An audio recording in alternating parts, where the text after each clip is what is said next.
हाय, आपका दोस्त मिस्टर टुटू आ गया एक नई कहानी लेकर।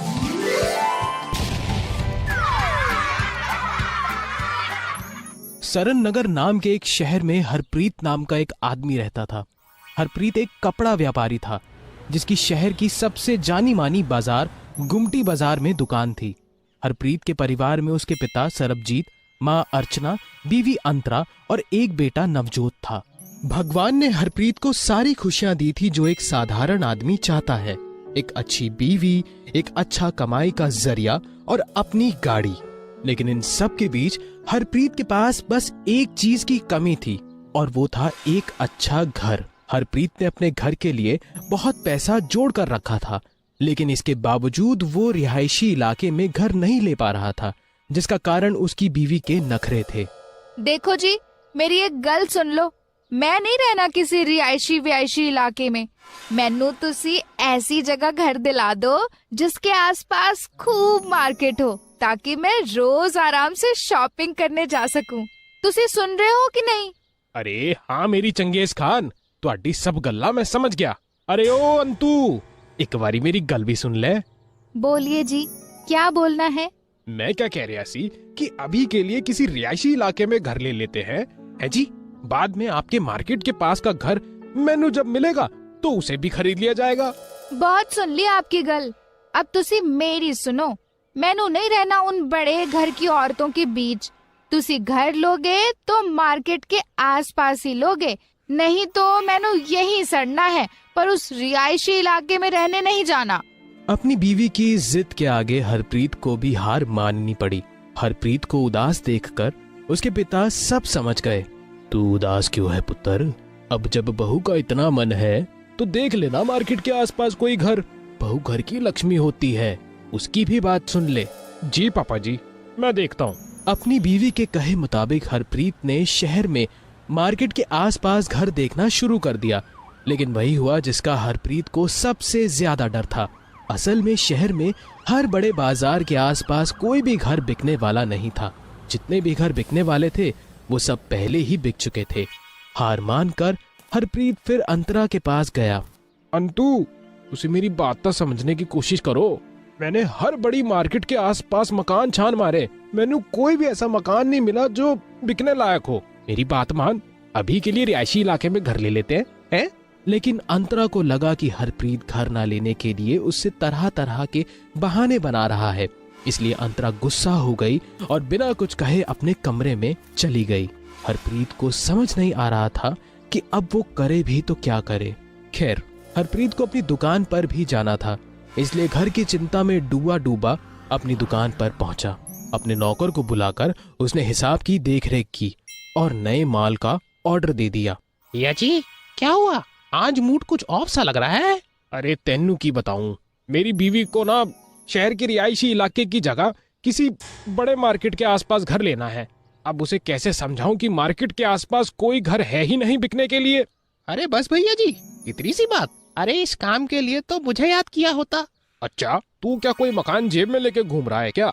मैनू ज्ञान दे रहा है। अरे भैया जी, बात तो समझो। मैं एक मकान जानता हूँ जो इस मार्केट के पास भी है और रिहायशी इलाके में मकान की तरह अच्छा भी बना हुआ है। अच्छा, कितने है वो मकान? आइए भैया जी, मुझे मेरे घर के पास ले चलिए, मैं दिखाता हूँ आपको। हरप्रीत उस नौकर को गाड़ी पर बिठाकर अपने घर के पास तक ले गया और फिर अपने नौकर के बताए गए रास्ते पर गाड़ी चलाता रहा। थोड़ी ही देर में हरप्रीत एक बहुत ही बड़े और अच्छे मकान के सामने आकर रुक गया। क्यों, यही है मकान? जी भैया जी, यही है। सरदाना फूड चेन के मालिक का घर था ये, लेकिन उनकी बीवी को किसी रिहायशी इलाके में रहना था, इसलिए इसे डीलर को बेचकर दोनों मियाँ बीवी दिल्ली रहने चले गए। आप डीलर से बात करके जल्द से जल्द इसे खरीद लो, नहीं तो कोई और खरीद लेगा। हरप्रीत ने बिना देर किए इस मकान की डीलर से उसी दिन बात कर ली और 45 लाख में सौदा पक्का कर लिया। घर आकर हरप्रीत ने जब इस बारे में अपनी बीवी अंतरा और अपने परिवार के बाकी लोगों को बताया तो वो फूले ना समाये और अंतरा तो खुशी के मारे पागल सी हो गई कि हरप्रीत ने उसकी पसंद का घर लिया है। अगले दिन डीलर से चाबी लेकर हरप्रीत उस घर को अंदर से देखने गया। 3 मंजिला उस मकान की एक एक मंजिल को देखते हुए जब हरप्रीत उसकी छत पर पहुंचा तो देखा कि वहां पर एक बरसाती बनी हुई है और उसका दरवाजा अंदर से बंद है। शक होने पर हरप्रीत ने जाकर उस दरवाजे को खटखटाया तो अंदर से एक औरत बाहर निकली। अरे तुसी कौन हो? ये मकान तो इतने टाइम से खाली पड़ा हुआ है, तुसी यहाँ क्या कर रहे हो? चोर हो? पुलिस को बुलाऊं मैं? नहीं नहीं मालिक, कैसी बात करते हो?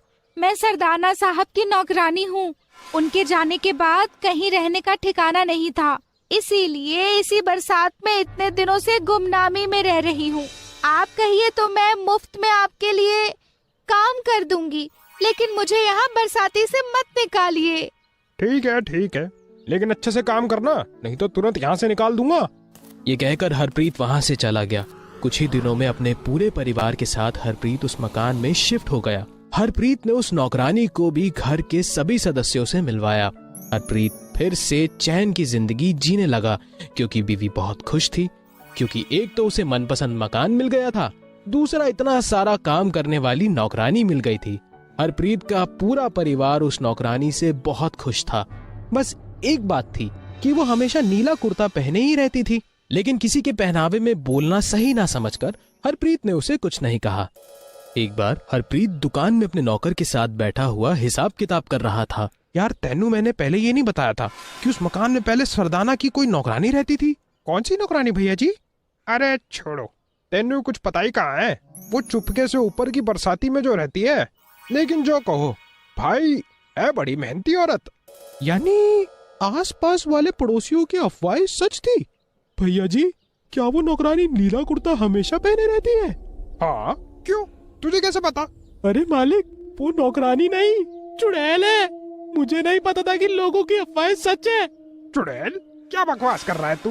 भैया जी, कहते हैं कि सरदाना की एक नौकरानी, जिसका उसने बरसाती में रेप करके उसे उस मकान में ही दफना दिया था, लेकिन मरने के बाद वो चुड़ैल बनकर आई और उसने सरदाना के बेटे को मार दिया, जिसके डर से ही सरदाना यहाँ से भाग गया।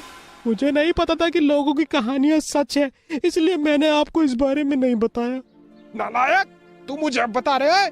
उसे संभल कर रहना भैया जी, कहते हैं उसका शिकार बच्चे होते हैं।